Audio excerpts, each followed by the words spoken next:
History Simplified, the unique channel. Hello students, now we are going to discuss on central administration of Mughal empire.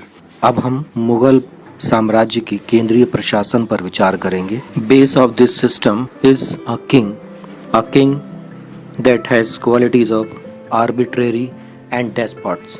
और हम यहाँ पर देखेंगे कि इस व्यवस्था का आधारशिला राजा है जो पूर्ण रूप से स्वेच्छाचारी और निरंकुश है। Actually, according to the historians, this Mughal administration was a mixture of Persian and Arabian administrative policies or technology. इतिहासकारों के अनुसार मुगल शासन प्रणाली फारस और अरब की प्रणालियों से मिली जुली है। According to them, they practiced this type of technique in Indian atmosphere. और उनके अनुसार ये तकनीक उन्होंने भारतीय परिस्थितियों में या परिवेश में प्रयोग की। Here is an important thing to know that Mughal rulers acquired the title of पादशाह। और यहाँ पर एक मुख्य बात देखने को मिलती है, वो ये है कि मुगल बादशाह पादशाह की उपाधि धारण करते थे। What is the actual meaning of this पादशाह? So we can dissect this particular word पादशाह. So पाद and शाह. पाद actually means for the stability and to control.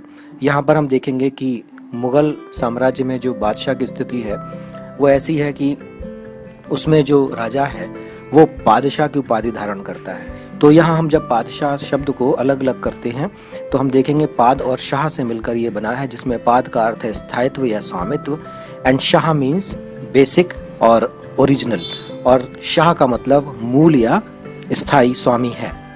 So Padshah means a man who can not be controlled by any power. और पादशाह का अर्थ अब यहाँ इसका हो जाता है कि वह व्यक्ति जो किसी भी शक्ति द्वारा नियंत्रित नहीं होता है।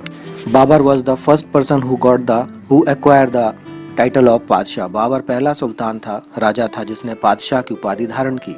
Actual meaning of this word Padshah that they would like to express that they are free from any type of Khalifas administrative dependency. और यहाँ पर पादशाह का मतलब ये था कि वो ये दिखाना चाहते थे वो किसी भी खलीफा के अंतर्गत उसके अधीनस्थता में नहीं आते हैं और वे उनसे पूरी तरह से स्वतंत्र हैं। मुगल रूलर ऑल्सो एक्सेप्टेड और practised the divine kingship theory. और मुगल बादशाह का जो राजत्व सिद्धांत था वो दैवीय सिद्धांत के ऊपर आधारित था। And they declared them the shadow of God on earth. और वे अपने आप को धरती पर ईश्वर की छाया के रूप में व्यक्त करते थे। But we can see here they were not much intolerant. लेकिन हम यहाँ पर देखेंगे कि वो बहुत ही ज्यादा असहिष्णु नहीं थे। They were practice the Shariat as a principles and the administrative rule regulations according to Shariat. They use Shariat as a guideline of their administration and they rules were influenced with the Shariat but they were not intolerant. हम यहाँ पर देखेंगे कि उनके जो नियम और कानून थे प्रशासन के वो शरीयत के अनुसार जरूर थे, इस्लाम के अनुसार थे, लेकिन वो असहिष्णु नहीं हुआ करते थे। Once we have to know that when Akbar was at his last stage so he advised to Humayun that not to mix the administration with religion. और जब हम देखते हैं कि बाबर अपने अंतिम समय में था तो उसने हुमायूं को सलाह दी कि वो प्रशासन में धर्म का इस्तेमाल या धर्म का मिश्रण बिल्कुल ना करें। अब दूसरी बात राजत्व सिद्धांत की है, तो ये राजत्व सिद्धांत अबुल फजल ने तैयार किया था और अबुल फजल ने इसे फर्र-ए-यज़दी कहा। फर्र-ए-यज़दी मीन्स दैवीय प्रकाश। And this principle of kingship principle theory of Mughals was prepared by Abul Fazal and he tells it Farr-i-Yazdi. Farr-i-Yazdi means the light of the almighty or divine light, and he said that the king is a beam of light of God। और वो कहता है कि जो राजा है वो ईश्वर से निकलने वाली प्रकाश की एक किरण या पुंज है। उसके अनुसार जिस तरह से सूरज चांद को रोशन करता है उसी तरह से ईश्वर पृथ्वी पर राजा को रोशन करता है। He said that as a sun enlightened to moon, same like that God enlightened to a despot or a king. That was why Akbar acquired the title of Khalifa उज जमा अमीरुल मोमिनीन। और यही कारण था कि अकबर ने खलीफा उज जमा अमीरुल मोमिनीन की उपाधि भी धारण की। मुगलों ने ही सबसे पहले यहाँ पर हम देखेंगे कि अपने इस राजत्व को वंशानुगत भी बनाया and they made it inherent also. So this was the brief introduction of kingship theory and kingship policy of Mughals. और हम यहाँ देखेंगे कि ये मुगलों के प्रशासन नीति का संक्षिप्त विवरण था। Now we start the discussion on central administration of Mughal dynasty.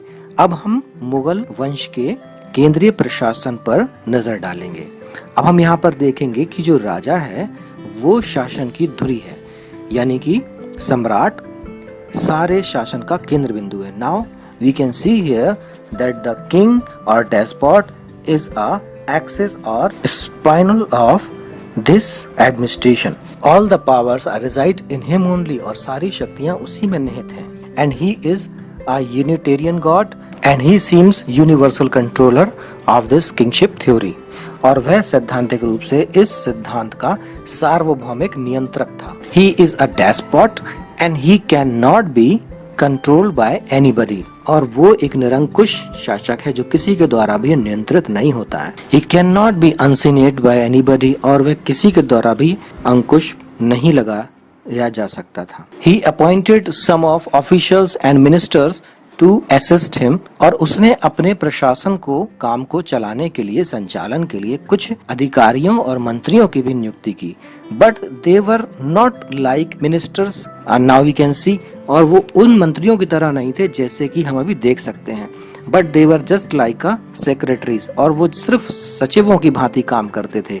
They have a duty just to make possible the implementation of the orders of the king, और उनका काम सिर्फ राजा या बादशाह द्वारा पारित आदेशों का क्रियान्वयन कराना ही था और कुछ नहीं था।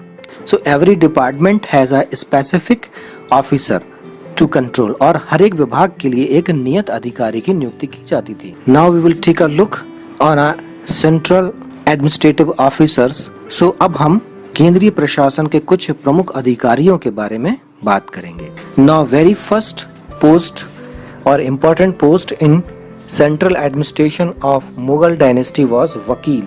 और हम यहाँ पर देखेंगे कि मुगल राज सत्ता के अंतर्गत राज्य में वकील का पद सबसे ज्यादा महत्वपूर्ण था। He was the representative of बादशाह, और वह बादशाह का प्रतिनिधि माना जाता था। He was the supreme officer among the officers, और वह सभी अधिकारियों में सबसे ज्यादा सर्वोच्च अधिकारी था। और हम देखते हैं कि बैरम खां को भी अकबर ने जब इस पद पर रखा था तो बैरम खां बहुत ज्यादा शक्तिशाली हो गया था।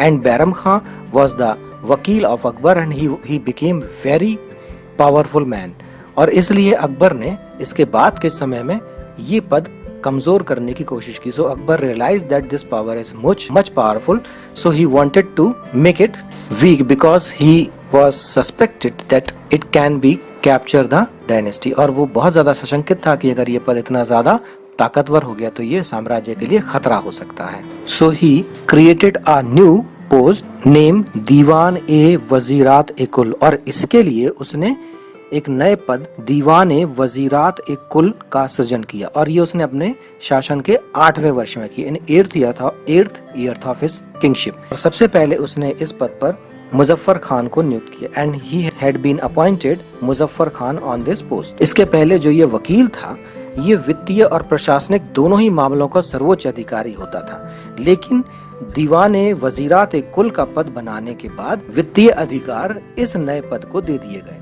तो हम देखते हैं कि इस पद में अब पूरी की पूरी ताकत उसे छीन ली गई, यानी वकील को अब थोड़ा सा कमजोर कर दिया गया और वित्तीय और राजस्व मामलों को अलग से एक और अधिकारी था उसके हाथ में दे दिए।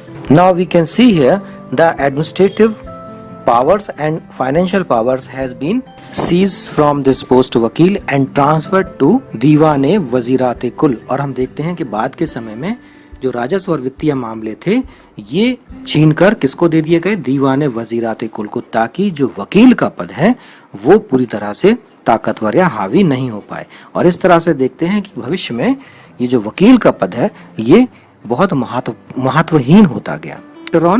Later on we can see that this post of वकील was become worthless in future.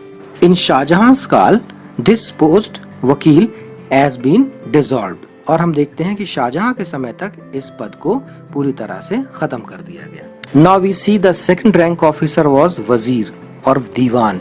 अब हम देखते हैं कि वजीर या दीवान अब यहाँ दूसरा महत्वपूर्ण अधिकारी है। अब इस दीवान या वजीर की भी दो श्रेणियां हैं। This is a second class officer but it has also two categories. Then two categories, it has been divided into two categories. Number one was वजीर ए तफवीज। वजीर ए तफवीज जो एक, इसके दो भाग कर दिए गए। एक भाग में वजीर ए तफवीज था, इसके पास असीमित अधिकार थे। He practiced unlimited powers। और दूसरा जो एक और भाग इसमें किया गया वो था वजीर ए तनफीज। And the second part of this post was वजीर ए तनफीज and he had some limited powers। और इसके पास कुछ सीमित अधिकार थे। वजीर ए तफवीज has unlimited power and he can appoint anybody and he can also suspend anybody without permission of बादशाह। और ये जो वजीर ए तफवीज है, इसके पास इतने असीमित अधिकार हैं कि वो बादशाह की आदेश या उसके अनुमति के पूर्व भी किसी की नियुक्ति भी कर सकता है और उसे निलंबित भी कर सकता है। और इसके अलावा ही कैन ऑल्सो जज द सुप्रीम कोर्ट, और वो एक सुप्रीम कोर्ट के जो सर्वोच्च न्यायाधीश है उसकी भांति वो मुकदमों का निर्णय भी करता है। But he can not declare his successor, लेकिन उसे अपना उत्तराधिकारी नियुक्त करने के अधिकार बिल्कुल भी नहीं है।